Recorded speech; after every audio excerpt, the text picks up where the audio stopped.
Bonjour et bienvenue. Alors aujourd'hui, j'ai envie de faire un tirage sentimental en miroir. Alors pour les personnes qui sont nouvelles sur cette chaîne, bon déjà bienvenue. Euh, c'est un tirage que je fais avec deux tarots. Donc d'un côté, on va voir comment vous voyez cette personne, quels sont vos sentiments et quelles sont les actions que vous aimeriez que cette personne mette en place vis-à-vis de vous. Ça vous permet tout de suite de voir si déjà le tirage vous concerne. Et on regarde de l'autre côté, avec le tarot Histoire de sorcière, comment cette autre personne vous voit, quels sont ses sentiments et quelles sont les actions qu'elle a l'intention de faire. Potentiellement, j'utilise le pronom il. Je vous demande d'adapter si votre autre est une femme. Allez, on regarde tout de suite comment est-ce que vous voyez cette personne.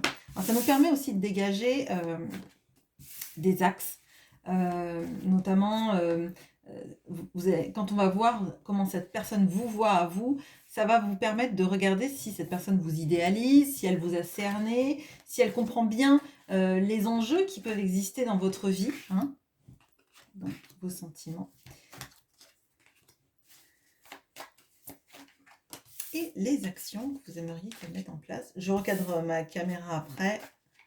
J'installe déjà tout et on va voir. Donc là, c'est le tarot du jardin des sorcières. Et ça, c'est Histoire de sorcière. Okay. Comment cette personne vous voit.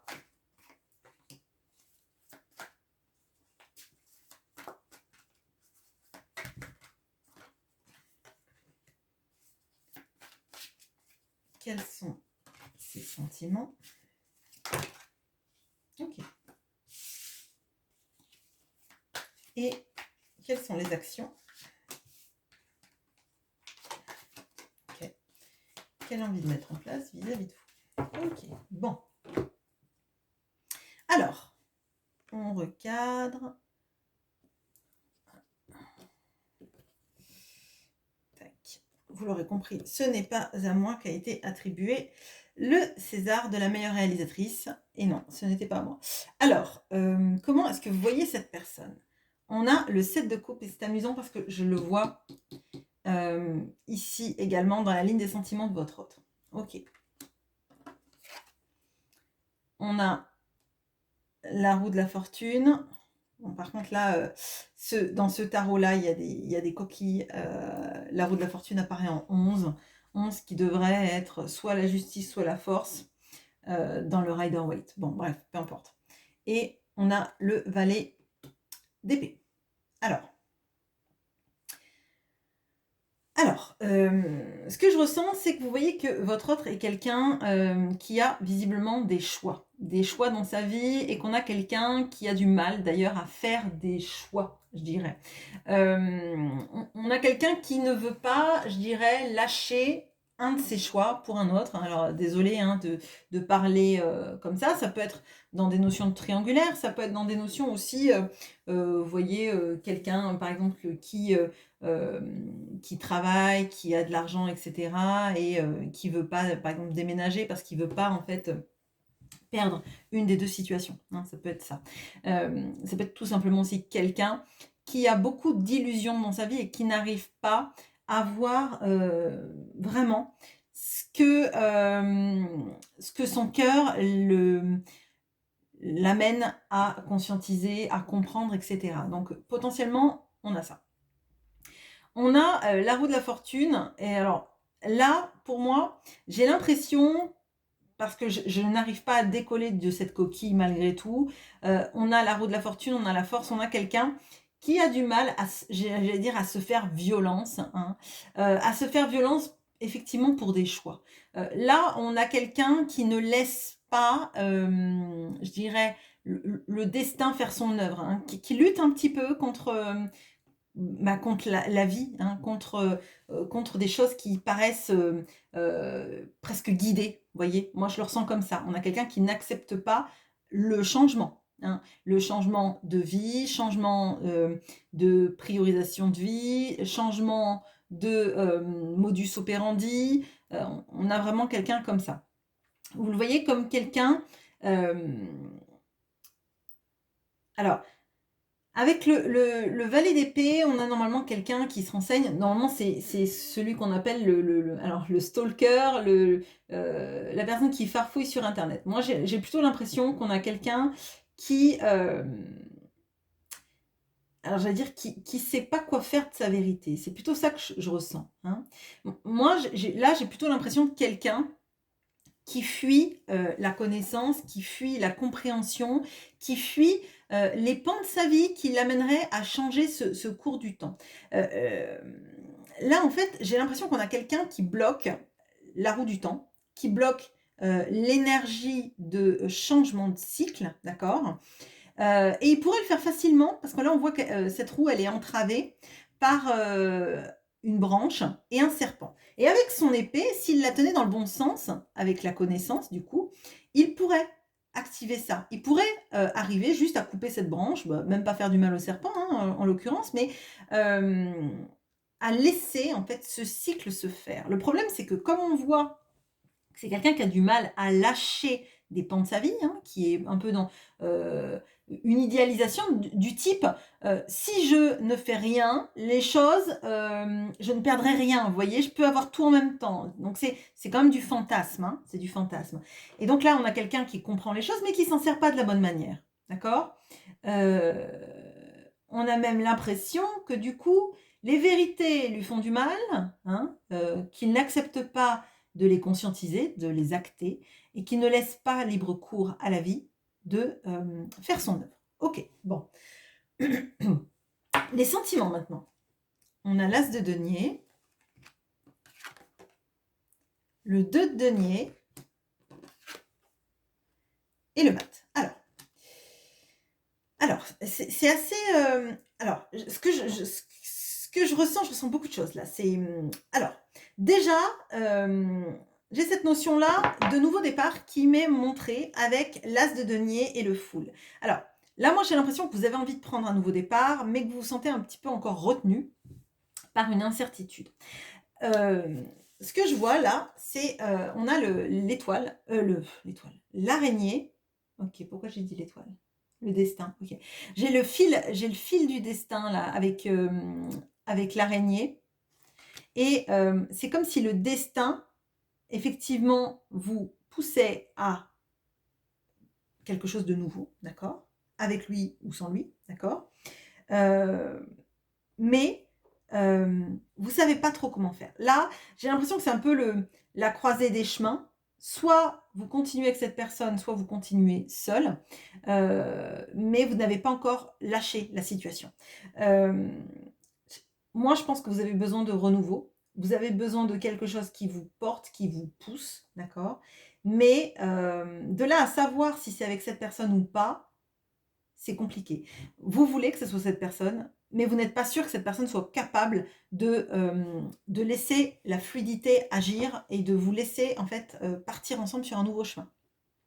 Là, pour moi, c'est vraiment, je le ressens en fait. Vous voyez la potentialité de cette relation, vous voyez tout ce que vous pourriez faire ensemble, vous voyez tout ce qui pourrait être beau ensemble, mais vous n'êtes pas sûr que cette personne, elle laisse libre cours à cette vie de se dérouler, à cet amour de se dérouler. Donc là, à mon avis, c'est j'attends encore un peu de voir si cette personne se décide. Si elle ne se décide pas, je partirai sur un autre chemin. D'accord.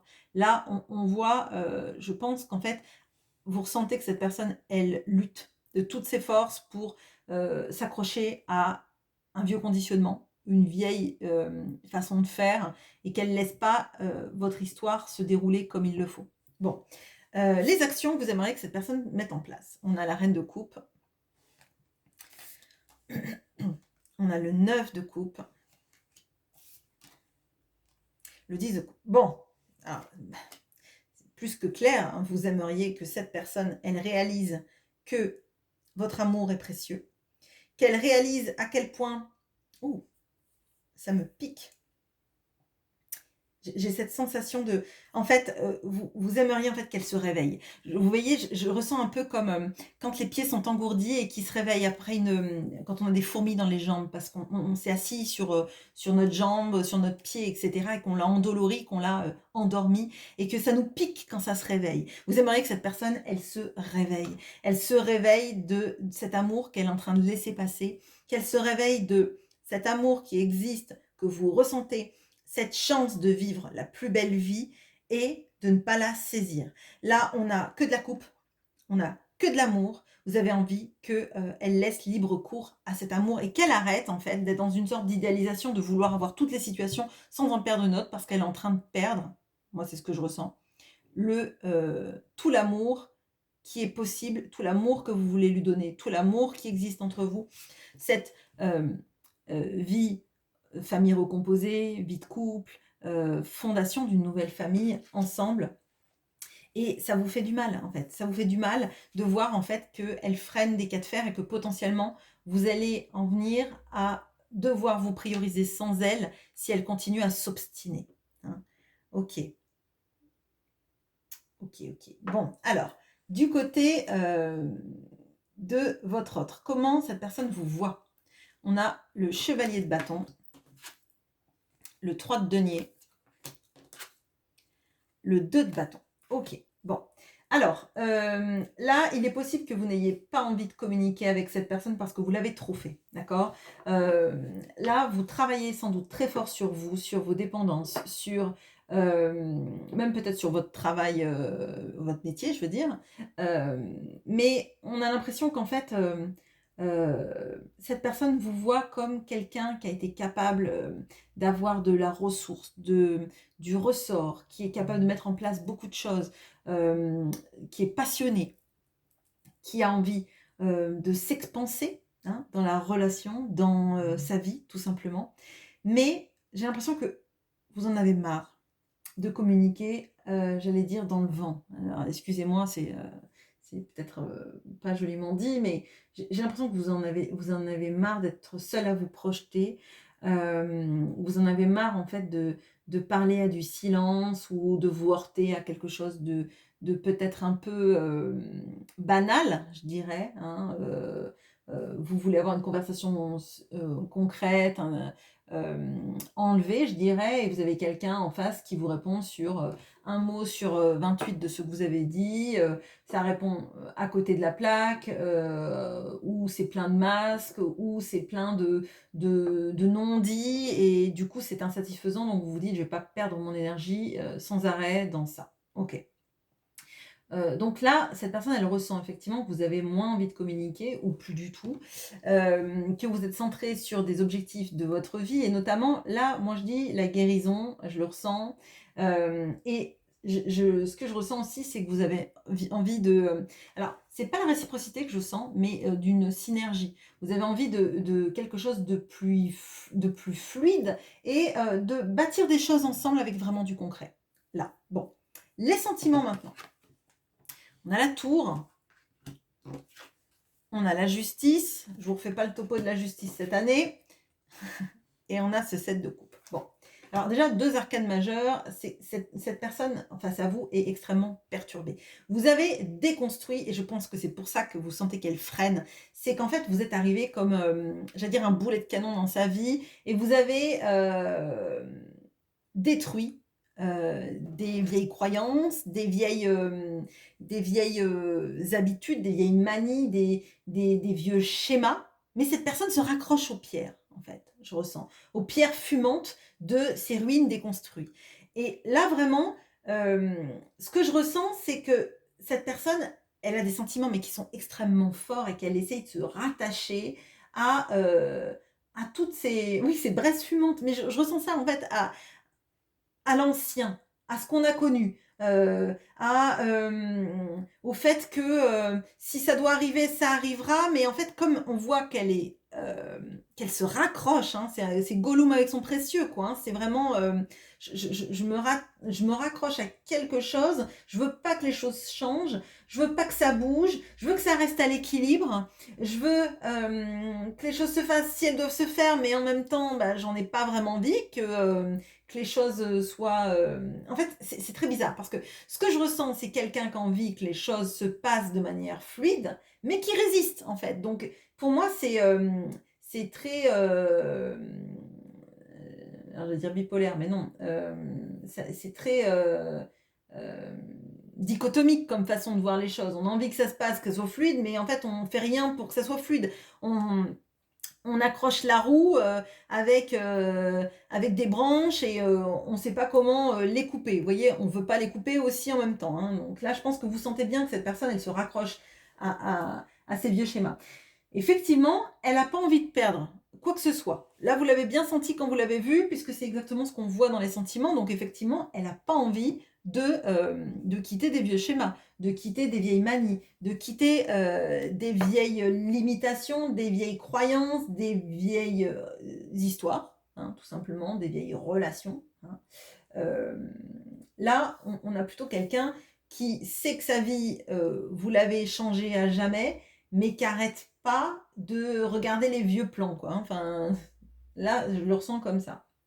Pourtant, on sent quand même que cette personne, elle sait que c'est plus fort qu'elle et qu'il y a quelque chose qui se passe. Mais elle lutte, elle lutte, elle lutte. Bon, qu'est-ce qu'elle a l'intention de faire? Le 6 de bâton, le 9 d'épée, le chariot. Bon, alors, on va regarder ce qu'elle va faire après, parce que qu'est-ce qu'elle a envie de faire? On a quand même des jolies cartes, sauf le 9 d'épée, mais on a quand même des jolies cartes. On a l'envie, finalement, déjà de bouger dans sa vie, parce que là, on voit quand même que c'est pas la personne qui bouge le plus. Hein. Je parle pas de voyage ou de déplacement professionnel ou autre, hein, mais on n'a pas quelqu'un qui pose des vraies actions, c'est ça que je veux dire. Hein. On a plutôt quelqu'un qui a envie de, de garder sa roue de fortune, mais vous voyez plutôt le jeu de société, enfin le jeu télé, plutôt que vraiment l'action du changement de cycle.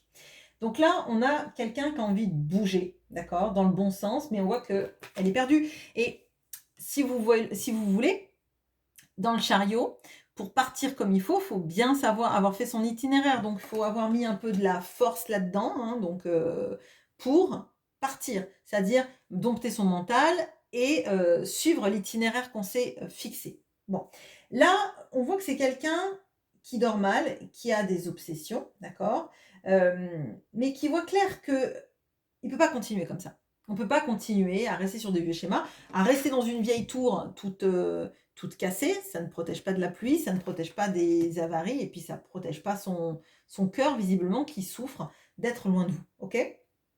Et je dirais que, outre ça, c'est quelqu'un qui prend pas soin de sa santé. Moi, c'est ce que je ressens, c'est le message que je vous donne là. C'est quelqu'un qui prend pas soin de sa santé parce qu'en fait, il fait l'inverse de ce qui serait bon pour lui. Hein. Là, vraiment, c'est ça. On a quelqu'un qui a envie de vous donner un peu, alors j'allais dire de sa gloire, mais c'est pas vraiment de ça, de sa gloire, c'est de vous montrer un peu la reconnaissance qu'il a de vous avoir rencontré et de vous connaître, même si là, on a aussi des moments dans lesquels la personne, elle passe par des moments difficiles et un peu même, je dirais, peut-être même de colère, hein, en vous disant que vous avez déconstruit sa vie. En tout cas, vous n'avez pas déconstruit physiquement sa vie, mais dans sa tête, c'est déconstruit. Donc, elle aimerait malgré tout vous dire que c'est un bonheur de vous connaître, vous voyez, même si pour moi, elle ne fait rien là. Alors, qu'est-ce qu'elle a l'intention de faire? Enfin, qu'est-ce qu'elle va faire plutôt? Parce que l'intention, ok, c'est bien beau, mais est-ce qu'elle arrive à mettre quelque chose dans la matière, cette personne, en tout cas au moment où on fait le tirage? On a l'étoile, ok. L'as de bâton. Oh, bon. Alors, tout à l'heure, je vous ai parlé de l'étoile. Quand je vous ai parlé de la destinée, on a cette notion-là. Cette personne, elle veut, comme Jacques Brel, telle est ma quête, suivre l'étoile. Et l'étoile, elle nous amène à suivre notre destinée, suivre les choses qui sont faites pour nous et se sentir protégé de l'avoir fait. Là, on voit qu'on a quelqu'un qui résiste, hein, qui résiste terriblement. Et avec l'étoile, cette personne, elle va suivre sa quête parce que de toute façon, c'est plus fort qu'elle. Vous voyez, cette passion, j'allais dire cette passion, ce désir, mais c'est ce désir d'être avec vous et de créer quelque chose de stable. Alors, vous voyez, vous êtes arrivé comme une sorte de boulet de canon dans sa tour, à tout faire vaciller, à tout écrouler. Elle se raccroche à ces vieilles pierres toutes fumantes, là. Mais ce qu'elle voudrait, c'est rebâtir quelque chose de stable parce que c'est quelqu'un, vraiment, je vous le dis, si ce tirage vous concerne, c'est quand même quelqu'un qui a besoin de stabilité. Stabilité matérielle, émotionnelle, c'est quelqu'un qui en a vraiment besoin. Et c'est peut-être pour ça que elle a tant de mal à quitter, son équilibre. De toute façon, on voit qu'il y a toute une question, d'équilibre. Donc du coup, là, maintenant, j'ai la chanson de Francis Cabrel dans la tête. C'est juste une question d'équilibre. Bon, bref. On a vraiment cette notion-là, hein, de vouloir à tout prix avoir quelque chose qui nous rassure. C'est peut-être quelqu'un qui a eu, dans ses schémas de vie, d'enfance, quelque chose de très, chaotique et qui maintenant a besoin d'avoir quelque chose dans lequel il se sent rassuré, en sécurité. Bon, là, on voit que cette personne, il y a quelque chose de plus fort qu'elle, hein. Donc déjà, on a quand même 2 as dans vos 2 tirages. Il y a quelque chose de plus fort qu'elle qui se met en place, hein. La passion, le désir, l'envie de concrétiser, quelque chose sur le long terme et d'aller dans une stabilité dans laquelle cette personne aussi, est stable pour vous émotionnellement parce qu'on voit que finalement, elle accepte pas les changements, mais ils doivent avoir lieu. Ils doivent avoir lieu, sinon c'est vous qui allez partir définitivement. Voilà ce que j'ai pour vous. Écoutez, je vous retrouve en commentaire avec plaisir. Bonne journée, à bientôt.